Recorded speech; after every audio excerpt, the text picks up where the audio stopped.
Will a war of words between China and Taiwan escalate into something worse? I'm Carl Azus. Welcome to the show where geopolitics factor into today's first story. China's government calls Taiwan the, quote, treasure island of the Motherland and insists Taiwan is a part of China, meaning it would be subject to the control of China's communist government. But Taiwan has its own form of government, a democracy, and it insists that nobody can force it to accept the path that mainland China has laid out for it. This dispute between the two sides is nothing new. It's been going on since the 1940s, when China's Communist Party won a civil war and forced the nation's previous government to flee to Taiwan. Today, China sees the island as a breakaway province that needs to be politically reunited with the mainland. Taiwan's government disagrees with that and says it'll do all it can to keep things as they are with its own democratic government in place. The back and forth statements between the two sides have contributed to what Taiwan calls their most complex situation in 72 years. And another element at work here is that Taiwan has the support of the United States. America is looking for ways to keep mainland China from becoming too dominant in the Asia-Pacific region. So while only 100 miles of seawater separate China and Taiwan, what happens between them could have an impact an ocean away. Taiwan's growing arsenal on full display at this weekend's National Day Parade. To defend against a growing threat from China, this small island is spending big on weapons, many made in the USA. F-16 fighters, Patriot missiles, $5 billion in U.S. weapons sold to Taiwan last year. Thank you very much. Taiwan arms sales skyrocketed during the Trump years. The former president's hardline stance against China, one of the few Trump-era policies embraced by President Joe Biden. Defending Taiwan's democracy against authoritarian China has rare bipartisan support. Some worry Washington politics may be provoking Beijing, even pushing Taiwan and the U.S. into dangerous territory. If you do take steps to look like you are aggressively defending Taiwan, then you arguably put them in a more vulnerable position. You arguably, again, irritate China. Taiwan's President Tsai Ing-wen says the island is on the front lines of a much bigger battle.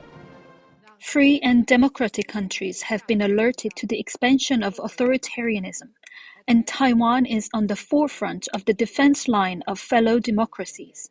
China sent a record 150 warplanes near Taiwan in just 5 days this month. Biden's balancing act, calming cross-strait tensions, defending democracy, and preventing a conflict that could cost American lives. I've spoken with Xi about Taiwan. I think Taiwan really presents a challenge to any American presidential administration because you're trying to balance competing interests. This is an extraordinary sight. 4 kinds of domestically produced missiles rolling through the capital in front of Taiwan's presidential palace, an ominous sign of escalating regional tensions. We cannot control whether or not the Chinese Communist Party has the ability to attack Taiwan, but we are able to control and make sure it does not have the motivation to do so. Every Chinese leader since Mao has vowed to take control of Taiwan. Analysts say President Xi Jinping may be the first with a military mighty enough to do it, even as he calls for peaceful reunification. Whoever wins Taiwan wins the world. China is locked in territorial disputes across the Indo-Pacific region. Taiwan, Beijing's biggest unresolved issue, and some say Biden's biggest test. Will Ripley, CNN, Taipei. 10-second trivia. What is the largest low-cost airline carrier in the world? Ryanair, Southwest, JetBlue, or Spirit? With more than 730 planes and 54,000 employees, Southwest holds this title. Mystery and speculation surround thousands of recent flight cancellations by Southwest. The mystery is that Southwest's explanation has been partly denied by the Federal Aviation Administration, and the speculation is based on timing. The cancellation started shortly after the company said its employees would have to get a COVID vaccine as required by the U.S. government. Some travel industry experts and lawmakers have suggested the delays might have been caused by a pilot walkout. Southwest denies that, but whatever caused the cancellations, some passengers have said they don't think they're being told the whole truth. This is a really big operational mess for Southwest Airlines. It is not like turning off a switch and turning it back on again. It's more akin to unplugging something and plugging it back in again, because Southwest says all of these problems really started back on Friday. It pins the blame here on air traffic control and weather issues. But what's so interesting here is that the Federal Aviation Administration put out a rare statement saying that those were not problems on Saturday and Sunday when Southwest experienced the lion's share of its cancellations. 800 flight cancellations on Saturday, more than 1,100 flight cancellations on Sunday. 30% of Southwest's total schedule for the day. We've seen about 300 cancellations so far today, so this is not over just yet. But in a memo to employees, Southwest really describes a ripple effect of problems here that left people and planes out of position. In fact, some flight crews didn't even have hotel rooms. That meant thousands of passengers were stranded by this mess. The airline is a lot smaller than when it was before the pandemic. The airline describes that in a memo to employees, and it says that made things worse. It has trimmed down its fall schedule, more people being packed into fewer airplanes.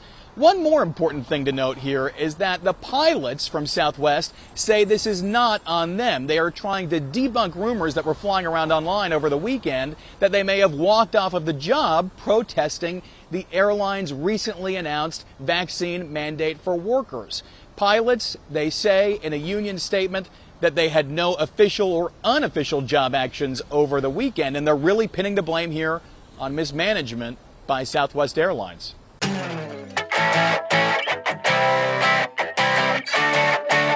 It makes sense that there would be a festive title for an event that includes 600 hot air balloons, pilots from around the world, and more than 860,000 people in attendance over 9 days. That title is Albuquerque International Balloon Fiesta, and Jeannie Most takes us up, and away at its most popular event, which has been flying high since 1989.